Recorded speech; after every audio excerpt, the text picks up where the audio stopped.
അതങ്ങനെ അങ്ങനെ ഒരു റേഞ്ച് ഇത്രയും വരുന്ന ഒരു ഏരിയ ഇവിടുന്ന്. ഇതാണ് എഴുമാങ്കായ. ഇത് എഴുമാങ്കായ എന്നാണ് ഇതിന് പറയണ കൊണ്ടുപോലെ. എഴുമാങ്കായ അതിവിടെ വണ്ടി പോകുന്ന വണ്ടി പോവുകയല്ല, അത് നടപ്പാല മാത്രമേ ഉള്ളൂ. നടപ്പാല. കണ്ണോട് കണ്ടോ അതാദ്യം ഒച്ചപ്പാട്.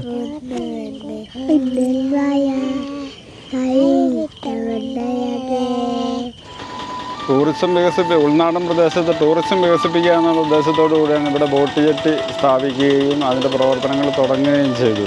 ഇതിനകത്ത് മുണ്ടാറിനെന്ന് പറയുന്ന പ്രദേശം മുഴുവനും ഈ തോടും പാടങ്ങളും ഒക്കെ ആയിട്ട് നിറഞ്ഞു നിൽക്കുന്ന ഒരു പ്രദേശമാണ്. കുമരകം പ്രദേശത്തെ അപേക്ഷിച്ച് വളരെ മനോഹരമായ സ്ഥലമാണ്. പ്രധാനപ്പെട്ട ഒരു തോടാണ് ദിവാൻ തോടെന്ന് പറയുന്നത്. അത് 2 കിലോമീറ്ററോളം നീളം അങ്ങോട്ട് വരുന്നതാണ്. അപ്പോൾ അതിൻ്റെ സൈഡുകൾ മുഴുവൻ ഈ മരങ്ങളും ചെറിയ ചെറിയ മരങ്ങളും ഒക്കെ ആയിട്ട് നിറഞ്ഞു നിൽക്കുകയാണ്. എൻ്റെ പേര് റോയ് സീജ്. എനിക്ക് ബിസിനസ്സാണ്. ഇവിടെ പൊതുവായി ഇതുപോലുള്ള എല്ലാ പൊതുപ്രവർത്തനങ്ങളിലും സജീവമായി നിൽക്കുന്ന ഒരാളാണ്. ഇത് 3 ദ്വീപ് കൂടുന്നതാണ് 16-ാം വാർഡ്. അതൊരു മുണ്ടാർന്ന് 2500 ഏക്കർ നെൽപ്പാടമുള്ളൊരു വലിയ പാടശേഖരമാണ്. 2 കൃഷിയുണ്ടായിരുന്നു ഇവിടെ, വേനൽ കൃഷി, വൃക്ഷകൃഷി. അപ്പോൾ വർഷകൃഷിയുള്ള സമയത്ത് ഈ തോട്ടിലെ ചെളിയെല്ലാം കോരി ബണ്ട് ബലപ്പെടുത്തും, വെള്ളം കയറാത്ത വിധം. കുട്ടനാടൊക്കെ പോലെ. അപ്പോൾ എപ്പോഴും നീരൊഴുക്കുണ്ടാകും, തോട് തെളിഞ്ഞു കിടക്കും.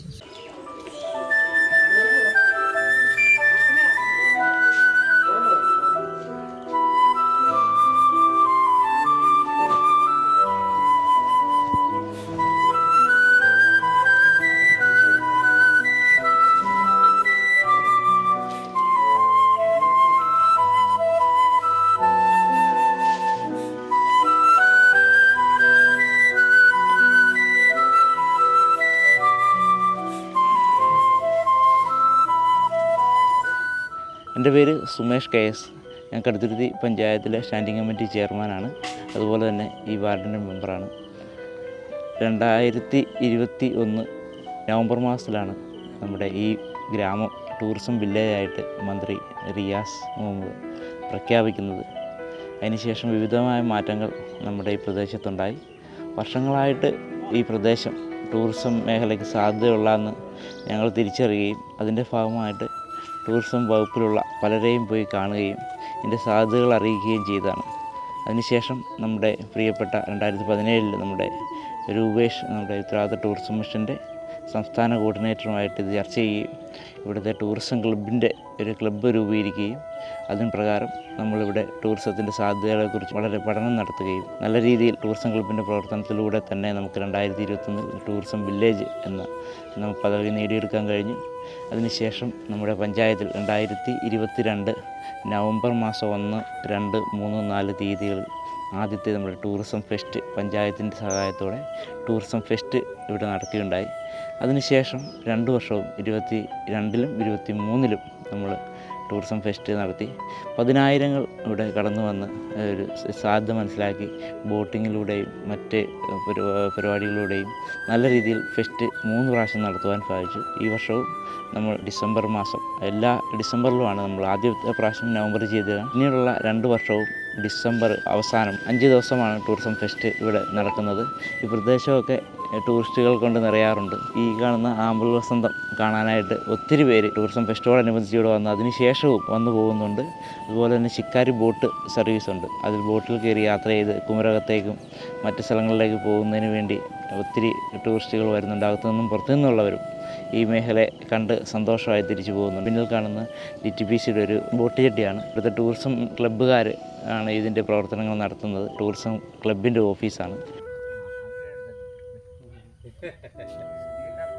എൻ്റെ പേര് Prashanth K. Ezhumanthuruthu responsible tourism ക്ലബിൻ്റെ സെക്രട്ടറി ആയിട്ട് പ്രവർത്തിച്ചു വരികയാണ്. 2017 മുതലാണ് ടൂറിസം രംഗത്തെ സാധ്യതകൾ മനസ്സിലാക്കി ഇവിടെ ജനകീയമായൊരു കൂട്ടായ്മ ഉണ്ടാകുകയും ഈ മേഖലയുടെ പ്രത്യേകതകൾ പൊതുസമൂഹത്തിന് മുമ്പിൽ എത്തിക്കുന്നതിനായിട്ട് ഫേസ്ബുക്കിലൂടെയും പ്രധാനമായിട്ട് സോഷ്യൽ മീഡിയ തന്നെയാണ് ആശ്രയിച്ചത്. അതുവഴി നമ്മൾ നല്ല പ്രചരണം നൽകുകയും state RT mission CEO Shri K. Rupesh കുമാറുമായി സംസാരിച്ച് അദ്ദേഹത്തിൻ്റെ കൂടെ നിർദ്ദേശങ്ങൾക്കനുസരിച്ച് ഗ്രാമപഞ്ചായത്തിനെയും കൂടെ കൂട്ടിച്ചേർത്ത് നമ്മളിവിടെ ടൂറിസം ഗ്രാമസഭ നടത്തുകയും തുടർന്ന് അതിൻ്റെ അനുബന്ധ പ്രവർത്തനങ്ങളെല്ലാം ആരംഭിക്കുകയും ഈ മേഖലയിൽ പ്രത്യേകതകളെല്ലാം നമ്മൾ ടൂറിസം ഡിപ്പാർട്ട്മെൻറ്റ് ഇൻസ്ട്രക്ട് ചെയ്തതുപോലെ തന്നെ വിവിധ മേഖലകളിലുണ്ട് എന്ന് മനസ്സിലാക്കാൻ കഴിയും. പ്രധാനമായിട്ടും ഈ മേഖലയുടെ പ്രത്യേകത എന്ന് പറഞ്ഞാൽ ഏക്കർ കണക്കോളം പാടശേഖരം പാടശേഖരങ്ങളാണ് ഏറ്റവും പ്രധാനപ്പെട്ട പ്രത്യേകത. ഇരുപ്പ് കൃഷി ചെയ്യുന്നവയുണ്ട്, ഒരുപ്പ് കൃഷി ചെയ്യുന്ന പാടശേഖരങ്ങളും ഇവിടെ ഉണ്ട്. ഒപ്പം ഈ പറയുന്ന ചുവന്ന ആമ്പലും നീലയാമ്പലും വെള്ളയാമ്പലും ധാരാളമായി ഈ പാടശേഖരങ്ങളുടെ ഈ മണ്ണിൻ്റെ പ്രത്യേകത കൊണ്ട് ധാരാളമായിട്ട് ഇവിടെ ഉണ്ട്. നമ്മളാരും പ്രചരണം കൊടുക്കുന്നതിന് മുമ്പ് തന്നെ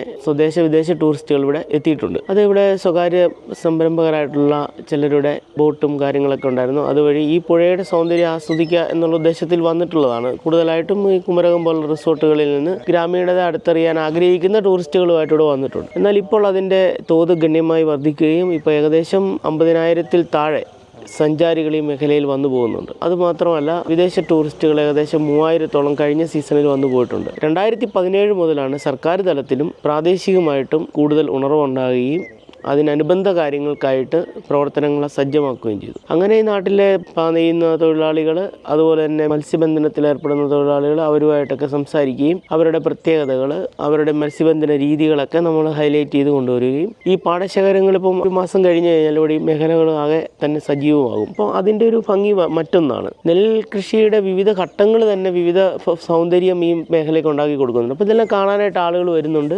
ഗ്രാമപഞ്ചായത്തിൻ്റെതായിട്ടുള്ളൊരു ഇനിഷ്യേറ്റീവായിരുന്നു ടൂറിസം ഫെസ്റ്റ് വഴി ധാരാളം ആളുകളെ ആകർഷിക്കുക എന്നുള്ളത്. കഴിഞ്ഞ 3 സീസണിലായിട്ട് വളരെ വൃത്തിയായി നല്ല രീതിയിൽ അത് നടന്നു വരികയുണ്ടായി. പ്രാദേശിക കലാകാരന്മാർ, തെരുവ് ഗായകന്മാർ, അവർക്കൊക്കെ അവസരങ്ങൾ നമ്മളിവിടെ ടൂറിസം ഫെസ്റ്റ് വഴി നടത്തിയിട്ടുണ്ട്. കൂടാതെ കുടുംബശ്രീ, RTയുടെ തന്നെ വിവിധ യൂണിറ്റുകളുണ്ട്, ഫുഡ് മേക്കിംഗ് യൂണിറ്റുകളുണ്ട്. അവരെല്ലാം പങ്കെടുപ്പിച്ചുകൊണ്ട് അവർക്കൊക്കെ വരുമാനം ഉണ്ടാകുന്ന തരത്തിലേക്ക് അതൊക്കെ കുറഞ്ഞ ദിവസങ്ങളിലാണെങ്കിലും നടക്കുന്ന ഫെസ്റ്റിലൂടെ സാധിച്ചിട്ടുണ്ട്. കൂടാതെ 1-2 സംരംഭകർ സജീവമായത് ഈ ടൂറിസം ഫെസ്റ്റ് തുടങ്ങിയതിന് ശേഷമാണ്. ഇപ്പോൾ അവരെല്ലാം നല്ല നിലയിൽ അവരുടെ പ്രവർത്തനങ്ങളുമായിട്ട് മുമ്പോട്ട് പോകുന്നുണ്ട്. വിദേശികളുടെ ഏറ്റവും വലിയ വന്ന് കണ്ടുപോയി കഴിയുമ്പോൾ അവർക്കുണ്ടായ സാറ്റിസ്ഫാക്ഷൻ വളരെ ഇമ്പോർട്ടൻ്റ്. നമ്മളതെല്ലാം കൃത്യമായിട്ട് മോണിറ്റർ ചെയ്യുക. അവർക്കൊക്കെ ഭയങ്കരമായിട്ട് ഇഷ്ടപ്പെടുന്നു ഈ മേഖല. അതിൻ്റെ പ്രധാനപ്പെട്ട കാരണം വിശാലമായിട്ടുള്ള ഈ കരിയാർ എന്ന് പറയുന്ന പുഴയും അതിൻ്റെ തൊട്ടപ്പുറത്തുള്ള മൂവാറ്റുപുഴ, ഇതെല്ലാം തമ്മിൽ കണക്റ്റഡ് ആണ്. അതുകൂടാതെ ഈ പുഴ ഏകദേശം 13-14 കിലോമീറ്റർ സഞ്ചരിച്ചു കഴിഞ്ഞാൽ, പുഴയിലൂടെ സഞ്ചരിച്ചു കഴിഞ്ഞാൽ ചെന്നെത്തുന്നത് വേമ്പനാട് കായലിലേക്കാണ്.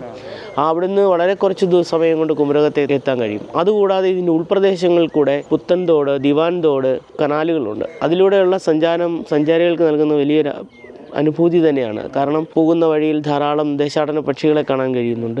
ദേശാടന പക്ഷികൾ കൂടാതെ നമ്മുടെ നാട്ടിലുള്ള ധാരാളം വിവിധ ഇനങ്ങളിലുള്ള പക്ഷികളെ വളരെ അടുത്ത് അവർക്ക് ബോട്ട് യാത്രയിലും വള്ളയാത്രയിലും സഞ്ചരിക്കുമ്പോൾ കാണാൻ കഴിയുന്നുണ്ട്. അപ്പോൾ ഈ പ്രത്യേകതകളെല്ലാം സർക്കാരിൻ്റെ മുമ്പിൽ നമ്മൾ പഞ്ചായത്തും എല്ലാം ചേർന്ന്, പഞ്ചായത്തിന് വലിയ റോൾ ഇതിനകത്തുണ്ട്. ഗവൺമെൻറ്റിൻ്റെ മുമ്പിൽ ഈ ഗ്രാമീണ ടൂറിസത്തെ പ്രോത്സാഹിപ്പിക്കുന്ന ഒരു പദ്ധതിയുമായി സംസ്ഥാന ഗവൺമെൻറ് വന്നപ്പോൾ ആദ്യം തന്നെ നമ്മൾ ഈ കാര്യങ്ങളെല്ലാം ഗവൺമെൻറ്റിൻ്റെ ശ്രദ്ധയിൽപ്പെടുത്തുകയും 2021 ഈ മേഖലയെ എഴുമാന്തുരുത്ത് മോഡൽ ടൂറിസം വില്ലേജായിട്ട് അംഗീകരിക്കുകയുണ്ടായി. തുടർന്ന് നിരന്തരമായ പ്രവർത്തനങ്ങളിലൂടെയും സഞ്ചാരികളുടെ വന്ന് അവരുടെ ഒരു കമൻറ്റും എല്ലാം വന്നു കഴിഞ്ഞപ്പോൾ മറ്റ് സാധ്യതകൾ, അതായത് ഇപ്പോൾ അവരുടെ താമസ സൗകര്യം അടക്കം ഉണ്ടാവണം, മറ്റ് ഫെസിലിറ്റീസ് ഉണ്ട്, കുറേ കാര്യങ്ങളെല്ലാം പാരലലി നടന്നിട്ടുണ്ട്. കഴിഞ്ഞ വർഷം അവസാനമാണ് ബാക്ക് വാട്ടർ ടൂറിസം ഡെസ്റ്റിനേഷനായിട്ട് സംസ്ഥാന സർക്കാർ എഴുമാന്തുരത്തിനെ അംഗീകരിച്ചിട്ടുണ്ട്. നമ്മളിപ്പോൾ ടൂറിസം വെബ്സൈറ്റിലേക്ക് കയറിയാൽ കേരളത്തിലെ ബാക്ക് വാട്ടർ ടൂറിസം ഡെസ്റ്റിനേഷൻ എടുത്ത് കോട്ടയം ജില്ലയിൽ കുമരകത്തോടൊപ്പം തന്നെ ലിസ്റ്റ് ചെയ്യുന്ന ഒരു മേഖലയായിട്ട് മാറിയിട്ടുണ്ട്.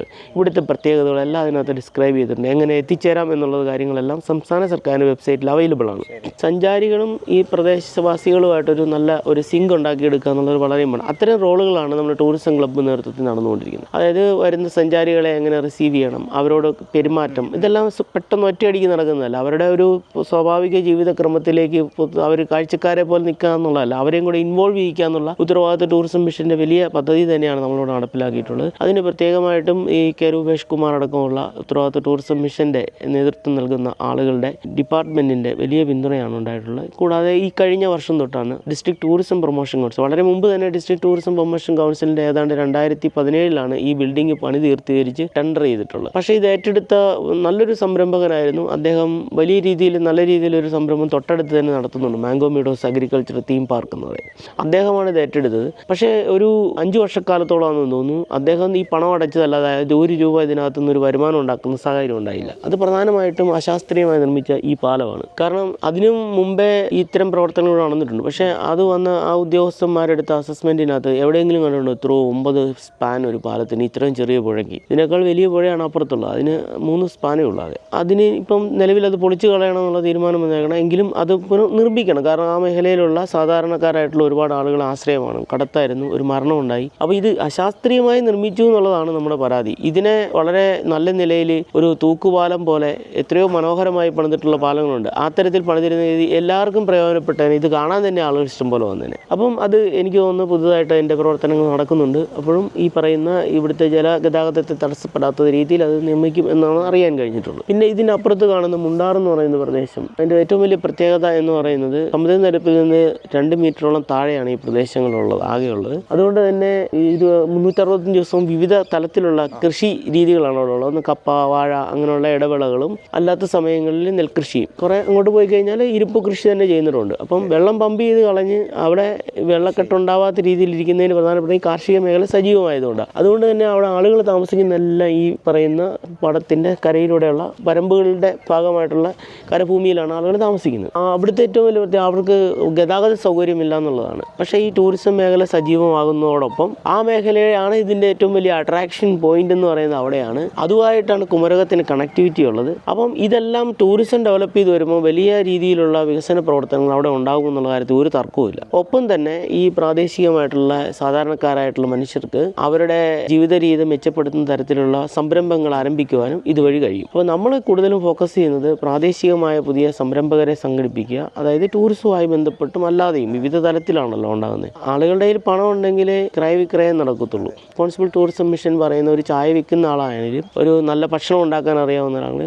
അതുപോലെ തന്നെ നല്ല ഹോസ്പിറ്റാലിറ്റി പ്രൊവൈഡ് ചെയ്യാൻ പറ്റുന്ന വീടുകളുണ്ട്. ആ ഹോം സ്റ്റേ പോലെ അവർക്ക് നല്ല രീതിയിൽ ഇതിനെ അധിക വരുമാനം അവർക്ക് ഉണ്ടാക്കുന്ന തരത്തിലേക്കുള്ള പ്രവർത്തനങ്ങളാണ് ഇപ്പം നടക്കുന്നത്. ഇതാണ് പൊതുവേ പറയാനുള്ളത്. ഇതിലേക്ക് വരാനായിട്ട് നമുക്ക് ഇപ്പം എറണാകുളം ഭാഗത്തുനിന്ന് വരുന്നവരാണെങ്കിൽ തലയോലപ്പറമ്പിൽ നിന്ന് ഏകദേശം 6 കിലോമീറ്റർ ഉള്ളൂ ഇങ്ങോട്ട്. തലയോലപ്പറമ്പിൽ നിന്ന് വടയാറ് കൂടി വരാം. വൈക്കത്തുനിന്ന് വരുന്നവരാണെങ്കിൽ ഇളങ്കാവ് കൂടി ഇവിടെ എത്താൻ പറ്റും. അല്ലെങ്കിൽ വൈക്കം സൈഡിൽ നിന്ന് വരുന്നവർക്ക് ഈ വാഴമന കൂടിയും ഇവിടെ എത്തിച്ചേരാൻ പറ്റും. പിന്നെ കടുത്തുരുത്തി ആണ് തൊട്ടടുത്ത് നമ്മുടെ നിയറസ്റ്റ് ടൗൺ എന്ന് പറയുന്നത്. കടുത്തുരുത്തിയും തലയോലപ്പറമ്പും ഏതാണ്ട് ഒരുപോലെയാണ്.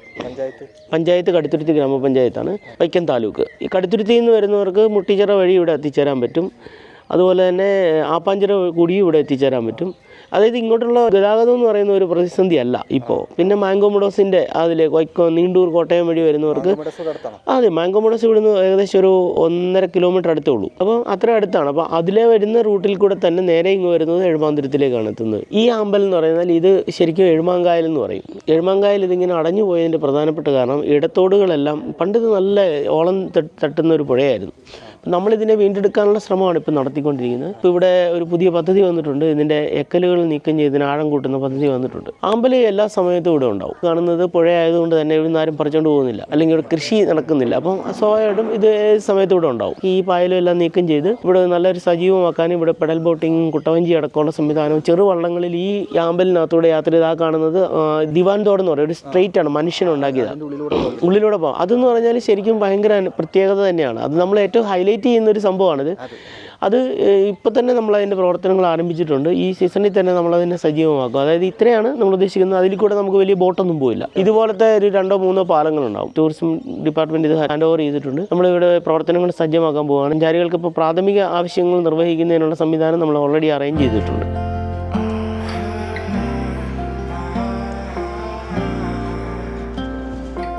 ശരി, പാല് കൊടുത്തിട്ട് വാ.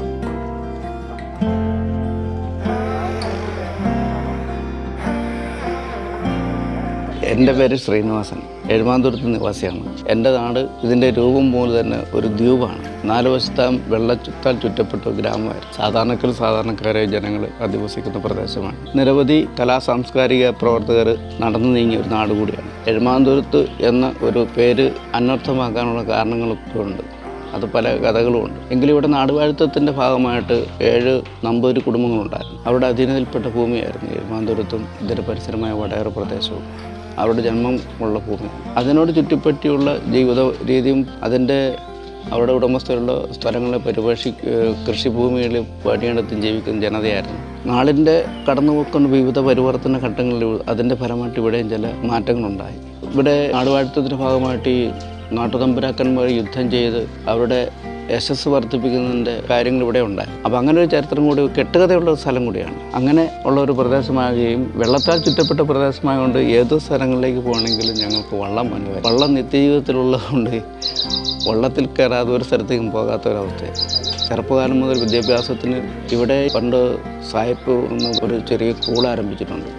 അതിലിപ്പോഴത്തെ പഠിത്തം പൂർത്തി കഴിഞ്ഞാൽ പിന്നെ തലയിലപ്പറമ്പ്, കടുത്തുരുത്തി, കല്ലറ തുടങ്ങിയ പ്രദേശങ്ങളിലേക്ക് വേണം തുടർ വിദ്യാഭ്യാസത്തിന് പോകാം. അങ്ങോട്ടൊക്കെ പോകുന്നതിനെല്ലാം വള്ളത്തിലാണ് അന്നത്തെ ഞങ്ങളുടെ മുൻ തലമുറക്കാർ സഞ്ചരിച്ചിരുന്നത്. വെള്ളപ്പൊക്ക സമയത്ത് വാടകയ്ക്ക് വള്ളമെടുത്ത് തുഴഞ്ഞ് സ്കൂളിൽ പോകുന്ന ഒരു ജീവിത രീതി അനുഭവമുള്ള ഒരു പ്രദേശമാണ്. അതിലെല്ലാം ഊരിയായിട്ട് നല്ല സമാധാനത്തോടും ഐക്യത്തോടും കൂടി കഴിയുന്നൊരു ജനതയായിരുന്നു. പണ്ട് ഭൂമിക്ക് വേണ്ടിയുള്ള സമരം നടക്കുമ്പോൾ എഴുമാന്തൂരത്തിൻ്റെ അടുത്തുള്ള കൊട്ടുവാപ്പള്ളി പ്രദേശം 250 ഏക്കറോളം കൊട്ടുവാപ്പള്ളി പ്രദേശത്ത് മിച്ചൂർ സമരത്തിന് ഏറ്റവും കൂടുതൽ സമരം നടന്ന പ്രദേശത്തിൻ്റെ തട്ടകമായിരുന്നു എഴുമാന്തൂരത്ത്. അതുപോലെ കൂലി വർധനമായുള്ള സമരത്തിന് വേണ്ടി നെടുനായത്ത് വഹിച്ച ഭൂപ്രദേശമാണ് എഴുമാന്തൂരം. നിരവധിയായ അത്തരത്തിലുള്ള സാധാരണക്കാരുടെ ജീവിത പ്രശ്നങ്ങൾക്ക് വേണ്ടി പോരാട്ടം നടത്തിയിട്ടുള്ള ഭൂമി കൂടിയാണ്. അതുകൊണ്ട് തന്നെ ഞങ്ങൾക്ക് പ്രത്യേകമായ ഒരു ഐക്യവും ഒരു കൂടിച്ചേരലുണ്ട്. അതിൻ്റെ ഏറ്റവും പ്രധാനപ്പെട്ട ഒരു ഉദാഹരണം എന്ന് പറഞ്ഞാൽ ഞങ്ങൾക്ക് ഏറ്റവും കൂടുതൽ സന്തോഷവും ഐക്യത്തിനും തരുന്ന ഒരു ഐറ്റമായിരുന്നു വള്ളംകളി. വള്ളംകളിയുടെ ഒരു ഭാഗമായിട്ട് ബോട്ട് ക്ലബ്ബ് രൂപീകരിക്കുകയും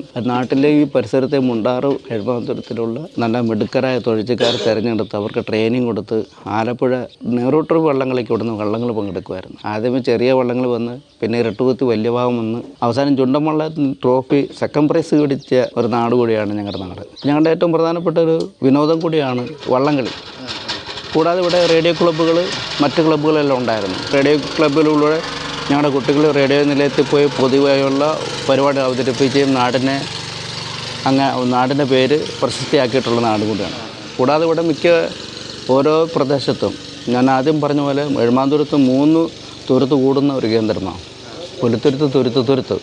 ഈ 3 തുരുത്തുകളും പ്രത്യേകമായ ക്ലബ്ബുകളും ഉണ്ടായിരുന്നു. ഇതിന് തൊട്ടടുത്ത പ്രദേശമായി 2500 ഏക്കറോളം കൃഷിഭൂമിയുള്ള മുണ്ടാറ് കല്ലറ പഞ്ചായത്തിൻ്റെ 1ാം ഭാഗമായിട്ട് ഇപ്പോഴും ഇവിടെ നിൽക്കുന്നുണ്ട്. അവിടെ മുഴുവൻ നെൽകൃഷിയായിരുന്നു. നെൽകൃഷിക്ക് മുമ്പ് ഇതൊരു വലിയ കാടായിരുന്നു. കാട്ടിൽ പുറത്തുനിന്നുള്ള ആളുകൾ വന്നാണ് അവിടെ കൃഷി ഇറക്കിക്കൊണ്ടിരിക്കുന്നത്. വലിയ വനമായതുകൊണ്ട് വെട്ടിത്തുലച്ച് കൃഷി ചെയ്യാനായിട്ടുള്ള ബുദ്ധിമുട്ടുണ്ടായി. കേട്ടുകഴിവിയുടെ അടിസ്ഥാനത്ത് പറഞ്ഞ് ഇവിടെ ഒരു കാട്ടുതീ ഉണ്ടാകുകയും ആ കാട്ടുതീയിൽ ആ പ്രദേശത്തിന് പരിവർത്തനം വന്ന് ഭൂമിക്കടിയിലാകുകയും ചെയ്തു. അതിന് പറയാൻ കാരണം ആറിൻ്റെ തോട് താത്തുമ്പോൾ താഴ്ച കൂട്ടുമ്പോൾ ചെളി മാറുമ്പോൾ അതിൻ്റെ അടിയിൽ നിന്ന് തടിക്കഷ്ണം കിട്ടാറുണ്ട്, വലിയ തടികൾ. ആ തടിയെന്ന് പറഞ്ഞാൽ ഇങ്ങനെ തീ പിടിച്ച് കത്തി നശിച്ചപ്പോൾ മറിഞ്ഞു വീണ തടിയാന്നുള്ള ഒരു സങ്കല്പമാണ്. അങ്ങനെയാണ് മുണ്ടാറിന് ഒരു പരിവർത്തനം വരുന്നത്. അതിപ്പോഴും തടി കുത്തി പണ്ട് ഈ ആയുധങ്ങൾ ഉണ്ടാക്കുന്ന ഒരു പാരമ്പര്യ തൊലി എന്നൊരു കുടുംബം ഞങ്ങളുടെ ഉണ്ട്. രാജാക്കന്മാർക്ക് ആ വാളുകൾ ഉണ്ടാക്കിയ കുടുംബമാണ്. പിന്നെ ഒരു ആയുധങ്ങളുണ്ടാക്കി നാട്ടിൽ അരുവ, കോടാലി ഇതെല്ലാം ഉലയിൽ ഊതി കാച്ചിയെടുത്ത് തല്ലിപ്പരുവാക്കി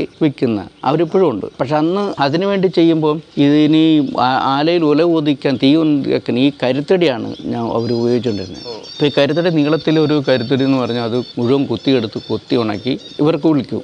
അവരെടുത്തിട്ട് അത് അവർ ഉലയിൽ കാച്ചിട്ടാണ്. അപ്പോൾ അത്രമാത്രം പ്രസക്തിയുള്ള നാടും കൂടെയാണ് മുണ്ടാറ്. ഇപ്പോൾ ആ ചേട്ടൻ വരുന്നതും തന്നെ എഴുമാന്തൂരത്തിൻ്റെ ഈ മുണ്ടാറിൻ്റെ അങ്ങേയറ്റത്തുള്ള മിൽമ കർഷകനാണ്. അദ്ദേഹം അവിടെ നിന്ന് അവർക്ക് പശുവുണ്ട്, എരുമയുണ്ട്. അതിനെ രണ്ടിനെയും കറന്നിട്ട് പാലുമായിട്ട് എഴുമാന്തൂരത്തിലാണ് ഇതിൻ്റെ സ്റ്റോറ്.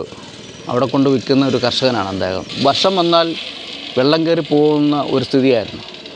അപ്പോൾ പിന്നെ അന്നത്തെ ഒരു ഭരണാധികാരികൾ ആലോചിച്ച് 2 ഇരിപ്പൂപ്പ് കൃഷി നമുക്ക് മുണ്ടാറിൽ തുടങ്ങാം. ഓരുവെള്ളം കയറുന്നതിനെ സംബന്ധിച്ചൊരു തടസ്സം ഉണ്ടാക്കുന്നതിന് ഓരുമുട്ട് സ്ഥാപിച്ചുകൊണ്ട്, വടയാറും വൈക്കത്ത് ഓരുമുട്ട് സ്ഥാപിച്ചുകൊണ്ട് ഓര് കയറാതെ വെള്ളം സംരക്ഷിക്കുന്നതിന് ആവശ്യമായ നടപടിയെടുക്കുമായിരുന്നു. അതിപ്പോഴും തുടരുന്നുണ്ട്. പക്ഷേ നിർഭാഗ്യവശാൽ വർഷകൃഷി എന്ന് പറയുന്ന ഒരു കാര്യത്തിൽ നിന്ന് കർഷകർ പോയി ഇപ്പോൾ വേനൽകൃഷി ചെയ്യുന്ന ഒരു സംഭവത്തിലേക്ക് വന്നു. വേനൽകൃഷി വരുന്ന സംഭവം വന്നപ്പോൾ തോടുകൾ ക്ലീൻ ചെയ്യിക്ക് നീരൊഴുക്ക് കൂട്ടുന്ന പ്രക്രിയ യഥാർത്ഥത്തിൽ നടക്കാതെയായി. അങ്ങനെ ഈ പ്രദേശത്തിലെ പുഴകൾ മരിക്കുന്ന ഒരു സ്ഥിതിയിലാണ് ഇപ്പോൾ ഉള്ളത്. പക്ഷേ ഇത് നീരൊഴുക്ക് കൂട്ടി പുഴകളും ചാലുകളും ഒക്കെ നന്നായിട്ട് വന്നു കഴിഞ്ഞാൽ വിദേശ സഞ്ചാരികൾ ഉൾപ്പെടെയുള്ളവർക്ക് ഏറ്റവും കാണാൻ ഭംഗിയുള്ള പ്രദേശമായിട്ട് ഇതിനെ അടയാളപ്പെടുത്തി പോയിട്ടുണ്ട്. അപ്പോൾ ഇങ്ങനെ ചരിത്രപരമായ ഒരുപാട് കാര്യങ്ങളുള്ള എഴുമാന്തൂരത്ത്, അതുപോലെ തന്നെ ഇവിടെ പടക്കളങ്ങളുണ്ടായിരുന്ന ഇടനാടെന്ന് പറയുന്ന ഒരു യോദ്ധാവ് എഴുമാന്തൂരത്തിൻ്റെ ഒരു തെക്കേറ്റത്തുമായ സ്ഥലത്ത് വന്ന് പട നയിച്ച് വരികയും പടയാളികളെ പോർക്കളം ഉണ്ടാക്കുകയും അങ്ങനെയുള്ള ചെയ്ത കെട്ടുകഥകളുള്ള നാട് കൂടിയാണ്. ഇടനാഴന്മാരെന്ന ഇടദേശമായിട്ട് ഇതിനെ പറയുന്നുണ്ട്.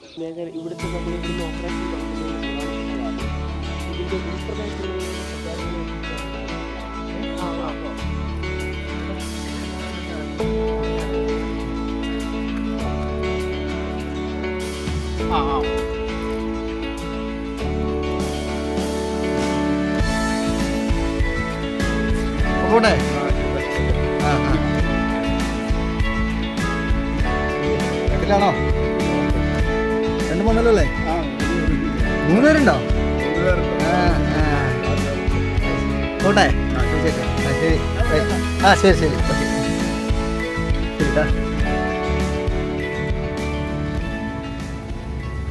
ഇതൊക്കെ അതിൻ്റെ ആൾക്കാരാണ്. അതെടുക്കണം.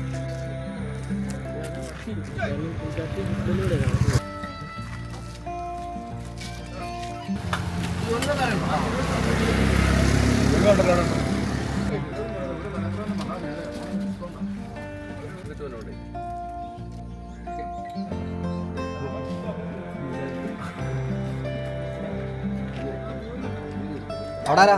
മീനാ വിളിച്ചാ വരുമോ?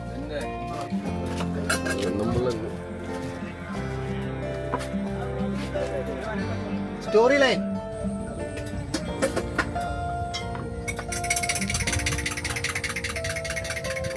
വെള്ളം കുറഞ്ഞു പോയി. ഓ ഈ ആഴ്ച പറ്റിക്കും. ഈ ആഴ്ച പറ്റിക്കും. പിന്നെ കൃഷി. താമര കൂടി കൂട് കൂട്ടി.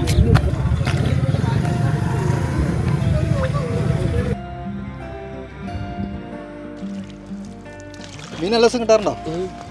ചെമ്മീൻ കിട്ടി 2 കിലോ കൂടി. ഓ അത് ശരി.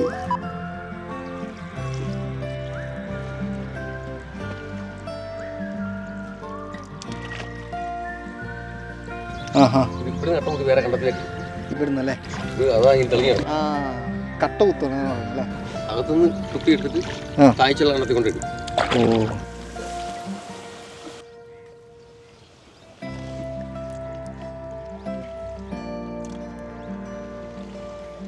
പേരെന്ന് പറഞ്ഞ്?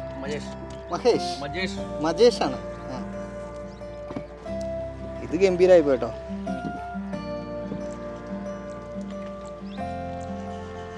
ഇവിടെയൊക്കെ ആരും കൊണ്ടുവരാറില്ലേ? ആരും കൊണ്ടുവരാറില്ലേ ഇങ്ങോട്ടൊന്നും?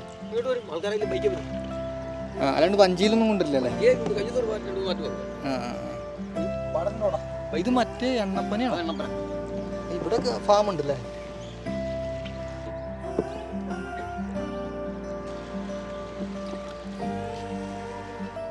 ഇത് അമ്പലം തന്നെയല്ലോ? ഇത് അമ്പലം. അരള കൊതളങ്ങ. ഇതാണല്ലേ? ഓ ഇഷ്ടം പോലെ ഉണ്ട്. അതിൻ്റെ ഒരു വലിപ്പം കാണുന്ന ആളെ അന്നേരം പഠിക്കാം. ഇത് ശരി കണ്ടൽക്കാട് തന്നെയല്ലേ? കണ്ടൽക്കാട്. അത് കൊണ്ടിട്ടോ. അത് അടിപൊളി സ്ഥലമാണ്. എന്ത് രസമാണ് ഇതിൻ്റെ ഉള്ളിലൊക്കെ പോകാൻ. ഇരിക്കെടുക്കാനൊക്കെ ഇവിടെ ഇരിക്കാനുള്ള സെറ്റപ്പ് ഉണ്ടാവും. ഇവിടെയൊക്കെ വെള്ളം കയറിയിട്ടുണ്ടല്ലേ?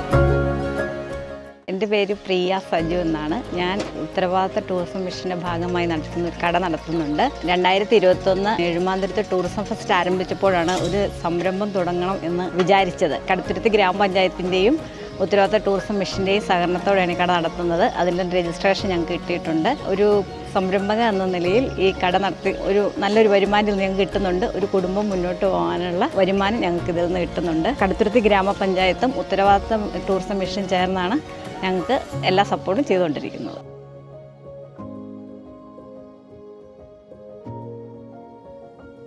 രാവിലെ 6 മണി മുതൽ ഇവിടെ സർവ്വ മീനും, അതായത് നാടൻ മീനുകൾ, കാരി, കൂരി, വരാൽ, ചെമ്മീൻ, കരിമീൻ, പുല്ലൻ, എല്ലാ മീനുകളും രാവിലെ 7 മണി മുതൽ ഇവിടെ സുലഭമായിട്ട് കിട്ടും.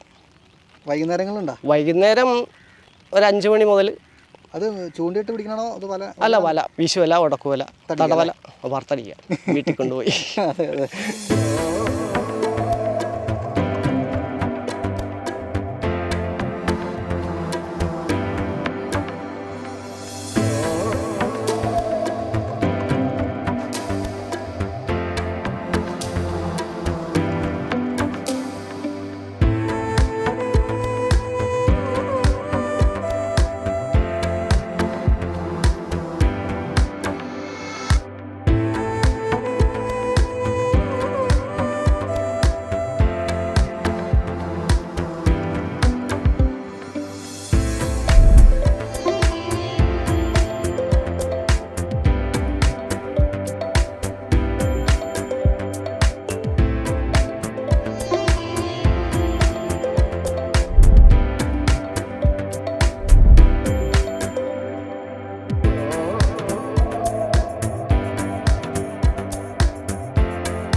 പുള്ളി ഇവിടുത്തെ പ്രൊഫഷണൽ ഏത് സമയം മീൻ അവൈലബിൾ ആണ് പുള്ളി ഡെയിലി. എപ്പോഴുണ്ടോ? മീൻ പിടിക്കാൻ പോവാ. അതെയോ? അത് പല കളറുണ്ട്, ചുമലയുണ്ട്, വെള്ളയുണ്ട്. 100 ഏക്കർ പാടശേഖരമാണ്. ഈ പാടശേഖരത്തിന് പേരുണ്ടോ? പള്ളിത്താഴം ബ്ലോക്ക്. പള്ളിത്താഴം ബ്ലോക്ക് പാടശേഖരം. എൻ്റെ പേര് അശോകൻ എന്നാണ്. ഞങ്ങളിവിടെ ഈ ഉത്തരവാദിത്ത ടൂറിസം മിഷൻ്റെ കീഴിൽ ടൂറിസം ക്ലബ്ബുമായിട്ട് യോജിച്ചുകൊണ്ടാണ് ഈ ടൂറിസം പദ്ധതി നടപ്പിലാക്കുന്നത്.